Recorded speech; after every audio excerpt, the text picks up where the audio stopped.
Assalamualaikum warahmatullahi wabarakatuh. Berjumpa lagi dengan channel saya Rudy Bambu Forest. Di sini kami sedang dapat kunjungan dari mahasiswa Fakultas Keguruan dan Ilmu Pendidikan Universitas Islam Jember yang sedang melakukan field trip atau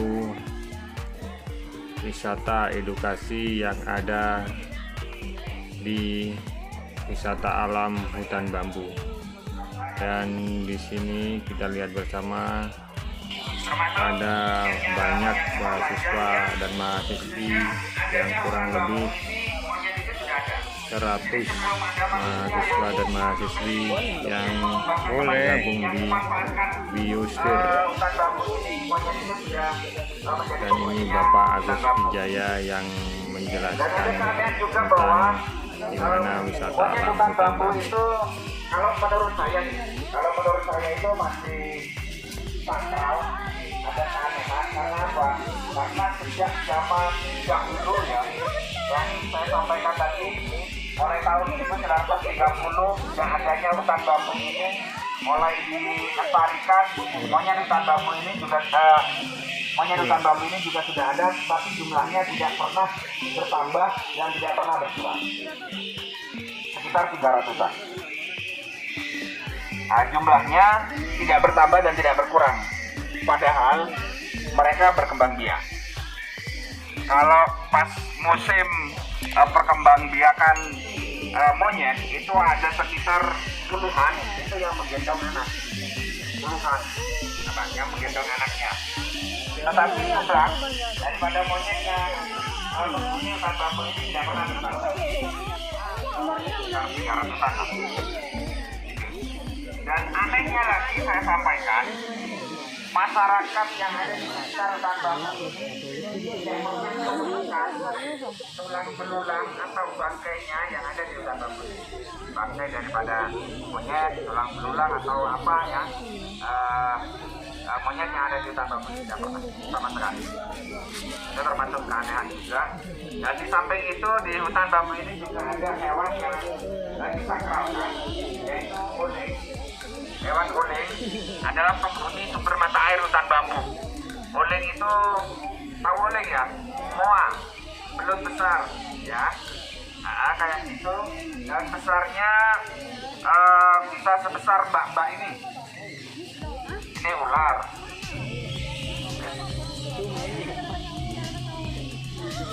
Ular.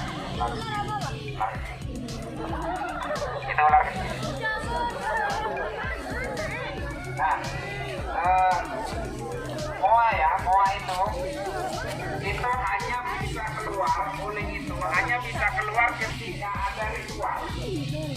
Ketika ada orang yang baru keluar dari gua airnya itu, dari sumber mata airnya itu kan ada gua, itu kan berbentuk gua ya. Nah, itu bisa keluar ketika ada ritual. Kalau tidak ada ritual sampai berbulan-bulan pun dia tidak akan keluar.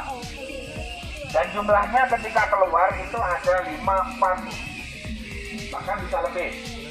Dan keyakinan daripada masyarakat yang masih melakukan hal itu, ketika malam Jumat Manis mereka melakukan ritual di sini ya. Ada beberapa warga yang melakukan ritual di sini ketika malam Jumat Manis. Atau ada warga-warga yang mau mengadakan hajatan, mau menikahkan anaknya, terus kemudian ada anaknya yang mau mencalonkan diri jadi PNS, ada yang mau mencalonkan jadi tentara, ada yang mencalonkan dari polisi. Kalau mereka punya niat atau tujuan tertentu, baru mereka melakukan ritual. Dan tanda-tandanya ketika mereka melakukan ritual dan kemudian uling ya, hewan sakral yang ada di hutan bambu itu keluar sampai banyak, maka kemungkinan besar doanya terkabulkan. Itu keyakinannya seperti itu. Nah, banyak warga luar Sumber Mujur juga melakukan hal itu ketika melakukan hajatan-hajatan. Ada niatan-niatan tertentu, banyak dari luar desa pun melakukan ritual seperti itu.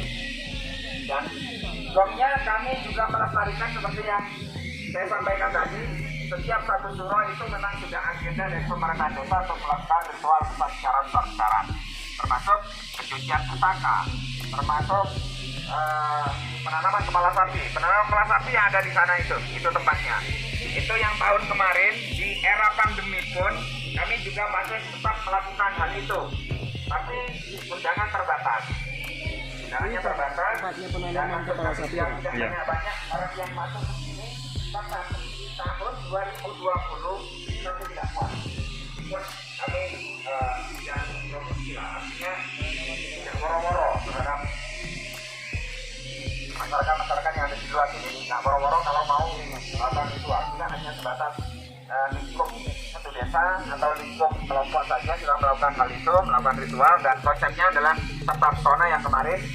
Dan konsep apa yang kami sampaikan, tetap sona terkait dengan pengembangan pariwisata, mulai dari keamanan, ketertiban, ya, keindahan, kesejukan, itu sampai 7 pesona. Itu kita konsep dari hasil bumi. Dari hasil bumi yang satu itu kita konsep aman, hasil bumi yang kedua kita konsep tertib, hasil bumi yang ketiga bersih, dan seterusnya. Itu kita hanya konsep 7 hasil bumi yang kita konsep jadi ritual tanpa pesona di Desa Sumbermuncul pada tahun 2020, dan itu pun masih kita tidak muat. Dan kemudian dari hewan sakral yang ada di hutan bambu yang namanya uling, muncul inisiasi daripada teman-teman kami, yaitu Bapak Rudi. Bapak Rudi telah menciptakan sebuah tarian yang sudah dipakai di sanggar-sanggar tari di Lumajang, dan itu sudah dibawa ke festival 5 gunung yang ada di Magelang. Tarian itu namanya tari uling, dan itu menjadi sebuah edukasi terhadap anak-anak mulai dari TK, SD, dan SMP. Dan setiap hari Minggu di sini juga melakukan pembelajaran tari seperti itu. Dan salah satunya di situ adalah ada tarian khas Desa Sumbermuncul yang namanya tari uling. Di samping ada tarian khas Lumajangan yang namanya gudril, itu juga diajarkan di situ. Tapi yang terpenting, yang terutama, setiap anak-anak yang mau belajar tari di Desa Sumbermuncul harus belajar dulu tari uling. Itu menjadi ikon daripada seni tari yang ada di Desa Sumbermuncul ini. Dan penciptanya adalah Bapak Rudi. Dan rencananya mau kami patenkan agar tidak ada yang menjiplak tari uling berikut dengan gerakan-gerakannya mau dipatenkan, sehingga dari sanggar-sanggar yang lain nanti tidak menjiplak, mulai dari musik dan gerakan-gerakannya. Dan sebenarnya Pak Rudi sudah menciptakan dua seni tari yang namanya tari bambu. Tari bambu juga sudah diciptakan oleh Bapak Rudi, tetapi tidak tidak sebagus tari uling. Tari uling sudah diakui di Kabupaten Lumajang, terutama di sanggar-sanggar tari yang ada di Kabupaten Lumajang. Bahkan ada beberapa sanggar yang sudah membawa ke kegiatan festival 5 gunung yang ada di Magelang setiap tahun. Oke, ada yang mau tanya-tanya terkait dengan hutan bambu, apa yang ada di hutan bambu, bagaimana keberadaan hutan bambu ini yang mungkin masih belum kami sampaikan mulai dari tadi sampai detik ini, bisa ditanyakan oleh adik-adik.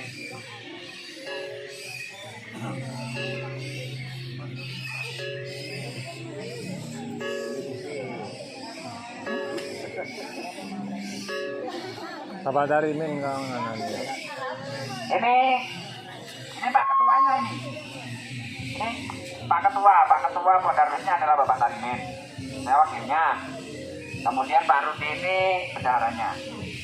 Dan yang ketiga ini lah yang mengelola kawasan hutan bambu sedemikian rupa sehingga banyak orang yang mengenal, banyak orang yang mau datang ke sini. Nah, ini ya tidak muluk-muluk ya, karena memang kita konsepnya adalah ekoturism, konsepnya adalah wisata alam, yang kita jual adalah alam. Dan kami berupaya untuk tidak terlalu banyak sentuhan tangan terhadap alam yang kami kembangkan, karena ini adalah potensi alam. Ya biarkan tentang alam, biarkan alam yang membentuk, biarkan alam yang membentuk keindahannya sendiri, karena tangan-tangan manusia tidak akan mampu menandingi kemampuan daripada alam itu sendiri. Gitu ya. Oke Mas, monggo.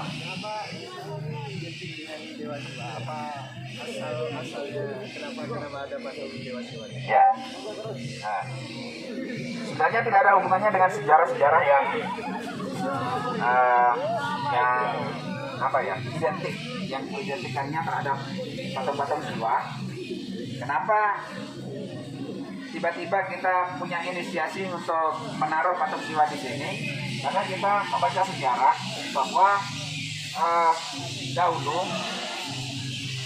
ya, Pulau Jawa ini terombang-ambing. Pulau Jawa ini terombang-ambing seperti perahu, katanya.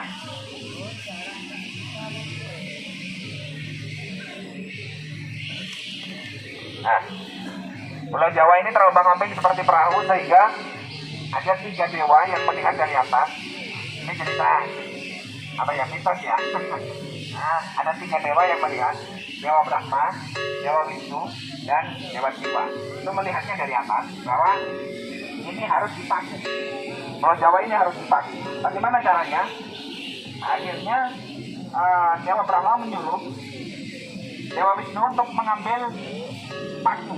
Ya, karena pada zaman dahulu masih kehinduan, masih keyakinannya masih Hindu. Jadi ada muncullah cerita seperti itu.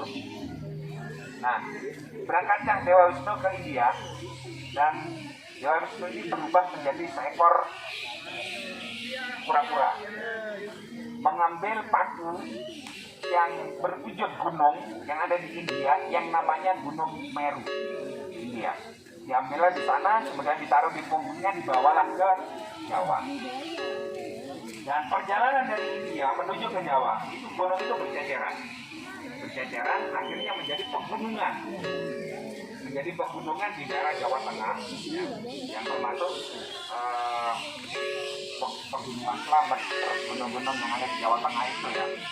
Nah, ditaruhlah di Jawa bagian timur, yang ada di sini, di sebelah ini yang Semeru. Nah, Semeru, namanya Semeru, namanya. Kenapa dinamakan Semeru? Ya karena awalnya itu adalah Gunung Meru yang diambil dari India. Terus kemudian kok ada semnya. Nah, dulu ketika masih menjulang tinggi itu masih utuh lah. Gunung Meru masih utuh, ditaruh di Jawa Timur, Semeru ini. Pulau Jawa itu mental, yang sebelah barat itu naik ke atas, yang sebelah timur itu mau tenggelam. Karena apa? Karena keberatan. Nah, di situ di puncaknya Gunung Semeru yang masih menjulang tinggi itu ada Semar yang bermain bintang. Jadi Semar itu bermain bintang itu dibuat mainan, tapi Semar itu berada di puncaknya Gunung Meru yang masih utuh. Nah, kemudian Dewa Brahma menyuruh Dewa Siwa ini untuk memotong itu Gunung Meru yang ada di Jawa bagian timur, taruh di tengah-tengah agar seimbang, agar Pulau Jawa bisa seimbang. Akhirnya dipotong oleh Dewa Siwa, taruh lagi di Jawa Tengah yang sekarang namanya Gunung Ijen, yang konon katanya itu jadi namanya Pulau Jawa. Banglah Pulau Jawa karena Gunung Meru yang ditaruh di sini itu sudah dipotong separuh dibawa ke Jawa Tengah. Nah, akhirnya Dewa Siwa mulai hari itu dia divonis menjadi dewa perusak. Dewa perusak ya karena awalnya memotong gunung itu ditaruh di sana. Merusaknya Dewa Siwa atau memotongnya gunung itu bukan yang merusak, tapi untuk keselamatan keselamatan manusia yang ada di Pulau Jawa pada waktu itu. Nah, ceritanya seperti itu. Dan Dewa Siwa ini dulunya kita taruh di depan, di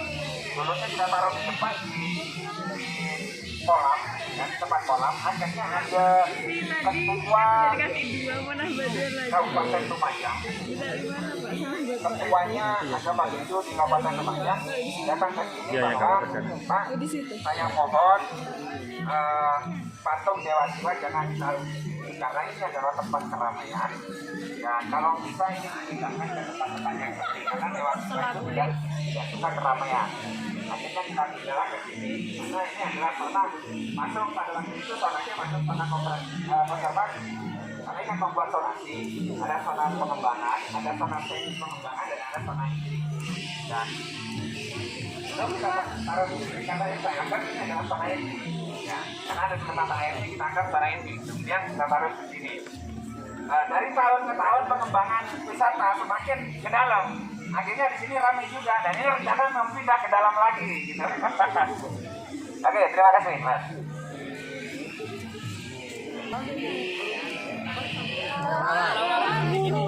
Tempat ini kan dengan bertambahnya tahun kan semakin bising, semakin banyak keramaian.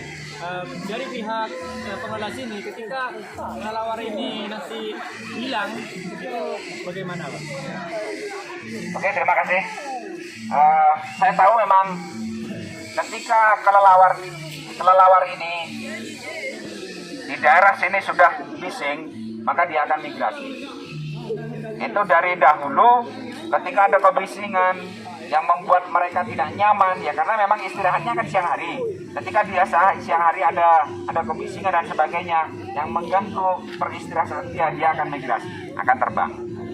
Dan itu sejak dahulu sudah seperti itu. Selain ketika di desa Sumbermojo sudah tidak ada musim apa-apa lagi, musim buah dan sebagainya, dia juga akan migrasi beberapa bulan.